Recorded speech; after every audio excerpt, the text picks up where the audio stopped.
పేరు. చుట్టూ ప్రాకారం వస్తే చుట్టూ బాహువులు అని పేరు. ముందర ద్వారం వస్తే అది పాదముతో సమానము అని లోపల ఉండే మూర్తికి ఆలయానికి ఒక సంకేతం చెప్తారన్నమాట.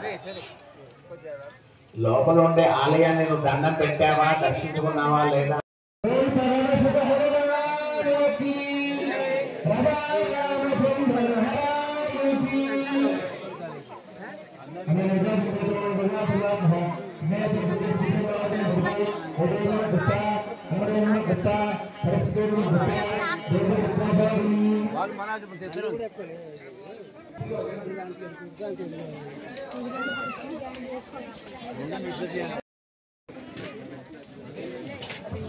ఎవరైనా పూలదండలు కానీ వరమాలు కానీ తీసుకొని వస్తే ఇవ్వండి. ఇక్కడ ఆంజనేయ స్వామికి వేస్తారు.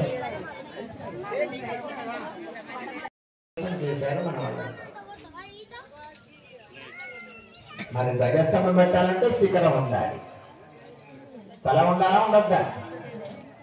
మరి తల లేకుండా స్తంభం పెడతాం పెట్టాలి. మన వాళ్ళంతా స్తంభం పెడదాం అనుకున్నారు. పాపం గురుస్వామిని పట్టుకున్నారు.